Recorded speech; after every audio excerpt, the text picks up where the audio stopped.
My name is Nathan Crowley, and I'm 39 years old.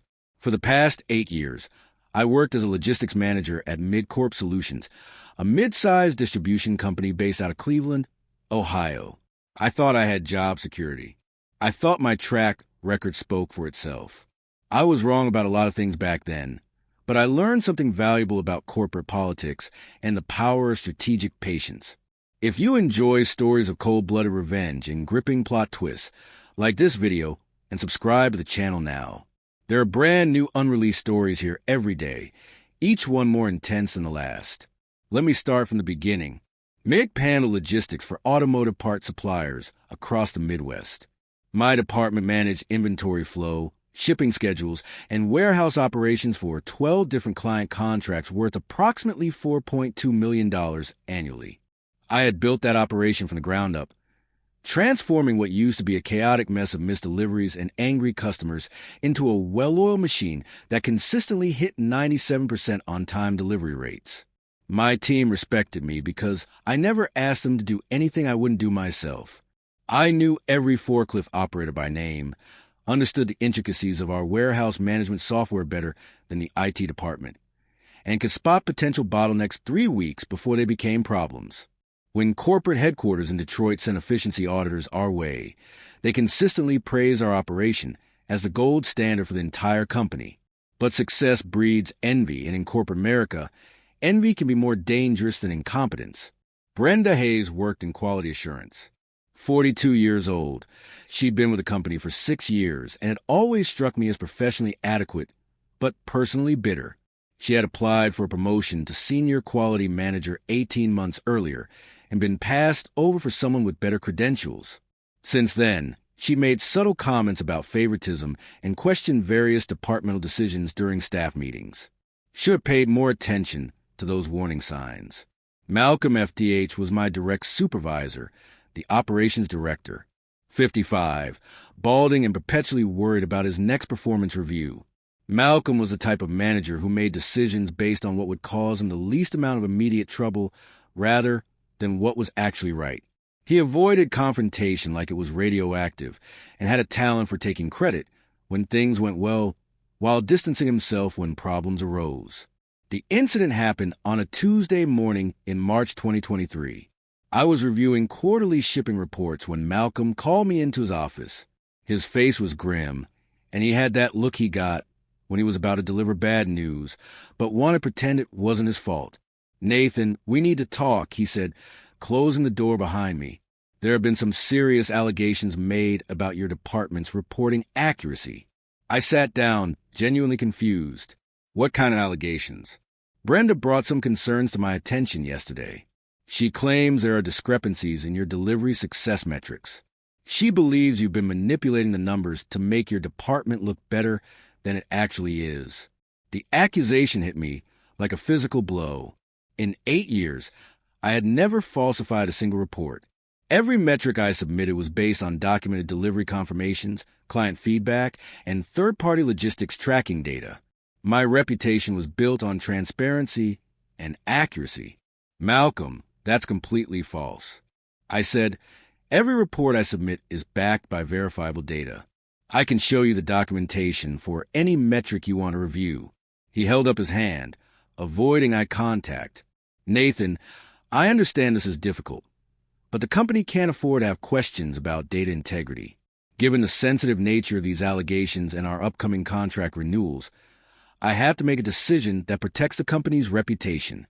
I realized where this was heading, but I couldn't quite believe it. "Are you firing me based on an unsubstantiated rumor?" "I'm terminating your employment effective immediately. Security will escort you out, and HR will be in touch about your final paperwork." I didn't argue. I didn't plead my case or demand to see evidence. I simply nodded and said, "I understand." Malcolm looked almost disappointed by my calm reaction, as if he'd been expecting drama that would justify his cowardly decision. The security escort was humiliating by design. James, the security guard who walked in my desk, had worked with me on several after-hours inventory counts. He looked genuinely sorry as he watched me pack my personal items into a cardboard box. My team members stared in shock as I cleared out 8 years of my professional life in 15 minutes. What happened? Asked Sarah Martinez, my assistant manager and one of the most competent people I'd ever worked with. Just a misunderstanding, I told her quietly. Keep the operation running smoothly. You know what to do. As I walked through the warehouse for the last time, I noticed something that Malcolm and Brenda probably hadn't considered. My entire team was watching. These weren't just employees. They were professionals who had chosen to follow my leadership because they respected my competence and integrity. They knew my character better than any corporate executive ever would. The drive home to Westlake was surreal. After 8 years of 60-hour work weeks and constant pressure to meet delivery deadlines, I suddenly had nowhere to be. My wife, Jennifer, was shocked when I walked the front door at 11:30 a.m. "What are you doing home?" she asked, looking up from her laptop, where she was working on client presentations for her marketing firm. I was fired. I said simply, based on false accusations that I manipulated reporting data. Jennifer knew me well enough to understand the absurdity of that charge. She'd seen me stay up until 2:00 a.m. double-checking inventory reports and cross-referencing delivery confirmations. She watched me build detailed spreadsheets to track performance metrics that most managers would have estimated or delegated. "That's insane," she said. "What are you going to do?" "I'm going to let them discover what they've lost," I replied. Over the next week, I did something I hadn't done in years. I relaxed. I caught up on sleep, spent time with Jennifer, and took long walks around our neighborhood. But I wasn't idle. I was thinking, planning, and quietly making phone calls. The logistics industry in Ohio is smaller than most people realize. Word travels fast when a respected manager suddenly disappears from a major company. I started receiving calls from former colleagues, clients, and competitors who had heard rumors about my departure from MidCorp. One call was particularly interesting. It came from David Chun, the regional operations director for Prologistics, Incorporated, MIT's biggest competitor in the automotive parts distribution market. Prologistics had been trying to break into MIT's client base for years, but struggled with operational efficiency issues that limited their growth. "Nathan," David said during our phone conversation 2 weeks after my termination, "I'll be direct with you." "Nathan," David said during our phone conversation 2 weeks after my termination, "I'll be direct with you. We've been following your work at MidCorp for a long time. Your department's performance metrics were the industry standard. We're looking for someone to completely overhaul our Cleveland operation, and frankly, you're the only person we trust to do it." The offer was substantial. A 20% salary increase, full authority over operational restructuring, and a budget to build a team however I saw fit. More importantly, Prologistics was hungry to compete directly with MidCorp for the same client contracts that I had been managing for nearly a decade. "I'm interested," I told David, "but I have some specific requirements if we're going to make this work." During the negotiation process, I was completely transparent about my termination from MidCorp. I provided David with copies of all my performance reviews, client testimonials, and operational reports that prove my track record. I also explained the circumstances of my departure, including Brenda's false allegations and Malcolm's refusal to investigate. David reviewed everything carefully. "Nathan," he said finally, "your results speak for themselves. Whatever political nonsense happened at MidCorp is their loss and our gain. When can you start?" "1 month from today," I replied. April 15th. I started at Prologistics on April 15th, exactly 1 month after my termination from MidCorp. The timing was perfect, long enough for Mid to start feeling the operational gaps in my absence, but not so long that the industry had forgotten about my sudden departure. My first week was spent conducting a comprehensive audit of Prologistics' Cleveland facility. What I found was exactly what I expected. A company with solid contracts and decent equipment, but absolutely terrible operational efficiency. Their on-time delivery rate was hovering around 78%. They were hemorrhaging money on expedited shipping costs, and their warehouse organization looked like it had been designed by someone who had never actually worked in logistics. But they had something Mid was about to lose: ambitious leadership that was willing to invest in excellence rather than just maintain the status quo. David Chin gave me complete authority to restructure the operation however I saw fit. My first move was strategic and surgical. I identified exactly which positions I needed to fill to build a world-class logistics team. I knew the market value for top talent in each role, and I knew exactly where to find the best people. They were all working for Malcolm FDH at MidCorp. I started with a phone call to Sarah Martinez on a Thursday evening in late April. She had been running my old department since my departure, and from what I heard through industry contacts, she was drowning under the workload without adequate support from upper management. "Sarah," I said when I reached her on her cell phone, "I want to let you know about an opportunity that might interest you. I'm building a new team at Pro Logistics, and I'm looking for a warehouse operations supervisor. The salary is $68,000. I believe that's about $15,000 more than you're making now." There was a long pause. "Nathan, I can't even tell you how much of a mess things have become since you left. Malcolm hired some guy named Rick Patterson to replace you, but he doesn't understand our systems at all. We've had 3 major shipping delays this month, and 2 clients have already started asking questions about our reliability. I'm not trying to poach you, Sarah," I said carefully, "but I want you to know that there are options available if you decide you want to work in an environment that values competence over politics." She didn't give me an answer that day, but I could hear the wheels turning. Over the next 2 weeks, I made similar calls to 4 other key members of my former team. Mike Torino, the lead forklift operator, who knew our inventory system better than anyone. Lisa Rodriguez, the shipping coordinator who had memorized the delivery preferences of every major client.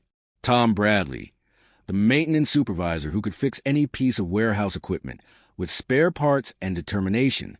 And Marcus Williams, the senior logistics analyst who had been consistently passed over for promotion despite being the most competent person in the building after me. I wasn't just offering them jobs. I was offering them careers with a company that would invest in their success. The salary increases range from 12 to 22% plus better health insurance, and a company that actually listened to employee suggestions for operational improvements. The most important conversation was with Marcus Williams. He was 32 years old, brilliant with data analysis, and had an MBA from Case Western Reserve University. He was wasting his talents under Malcolm's risk-averse management style. "Marcus," I said during our coffee meeting at a Starbucks in downtown Cleveland on a Friday afternoon, "I'm offering you the position of Assistant Operations Director at Pro Logistics. Starting salary is $85,000 full benefits and direct involvement in strategic planning for our expansion into the Michigan market." His current salary at MidCorp was $62,000 with no clear path to advancement and no recognition for his analytical contributions. "Nathan, I have to ask, are you doing this to hurt MidCorp or because you genuinely think we can build something better at Pro Logistics?" "Both," I answered honestly. Malcolm made a decision to throw away 8 years of operational excellence based on office gossip. "I'm giving you the chance to be part of something that values results over politics. What MidCorp loses in the process is their problem, not ours." Within the first 3 weeks of May, 5 of MIC's most critical operational employees had submitted their resignations. Sarah was first on May 3rd, followed by Mike on May 8th, Lisa on May 10th, Marcus on May 15th, and Tom on May 20th. They didn't leave together. That would have looked like a coordinated attack. Instead, they trickled out over the 3-week period, each citing better opportunities and career advancement as their reasons for departure. Malcolm was blindsided. According to Sarah, who was the first to leave and kept in touch with remaining colleagues, he called an emergency meeting after Marcus submitted his resignation and actually asked, "Why is everyone abandoning the company?" The answer was simple. They weren't abandoning the company. They were following competent leadership. The impact on MidCorp was immediate and devastating. By early June, just 2 months after losing their core logistics team, their on-time delivery rate plummeted to 63%. Rick Patterson, the replacement Malcolm had hired to take my position, lasted exactly 6 weeks before he submitted his resignation on June 1st with a scathing email about impossible expectations and inadequate support systems. I heard about MIC struggles through industry contacts and former clients who were growing increasingly frustrated with missed deliveries and poor communication. 3 of their major automotive contracts were put on probationary status by mid-June, meaning one more significant failure would result in contract termination. Meanwhile, at Pro Logistics, we were executing flawlessly. My new team hit a 94% on-time delivery rate in May, our first full month together. By June, we were consistently at 96%. Word spread quickly through the automotive part industry that Pro Logistics had transformed from a mediocre competitor into a serious threat to established players. The real validation came when we started winning contract bids that MidCorp had held for years. In July, we secured the Midwest Automotive Parts contract worth $1.8 million annually, a client MidCorp had served for 5 years. In August, we won the Great Lakes distribution contract worth $2.3 million. Each new contract we secured was one that MidCorp lost, and everyone in the industry understood exactly why the shift was happening. David Chin was ecstatic. Nathan, in 4 months, you increased our revenue by 38% and our client base by 22%. The board want to fast-track your promotion to Regional Operations Director for the entire Midwest Division. But the most satisfying moment came during the annual Midwest Logistics Conference in Detroit in September. I was presenting a case study on operational turnarounds when I noticed Malcolm FDH in the audience. He looked tired, stressed, and significantly older than when I'd last seen him 6 months earlier. After my presentation, he approached me near the coffee station in the conference center lobby. "Nathan," he said, his voice barely above a whisper, "I think I may have made a mistake." I looked at him calmly. "What kind of mistake, Malcolm? The situation with Brenda's allegations? Maybe I should have investigated more thoroughly before making a decision." "Maybe," I agreed, "but that's not really the issue, is it?" He looked confused. "What do you mean?" "The issue isn't that you believe false allegations, Malcolm. The issue is that you threw away 8 years of documented excellence without conducting a single minute of actual investigation. You chose the easy path over the right path, and now you're dealing with the consequences of that choice." Malcolm's face flushed red. "You systematically destroyed my department. You stole my entire team. I offered career advancement to talented professionals who were undervalued and underpaid. I corrected. They made their own decisions about where they wanted to work. The fact that none of them chose to stay with you should tell you something about your leadership style."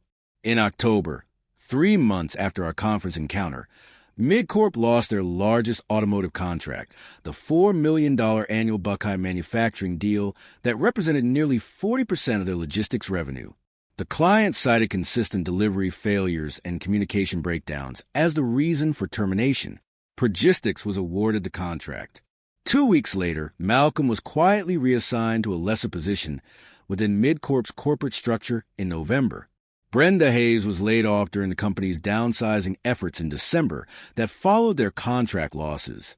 The irony wasn't lost on me. The person who spread false allegations about my integrity was eliminated due to the very real consequences of poor operational performance.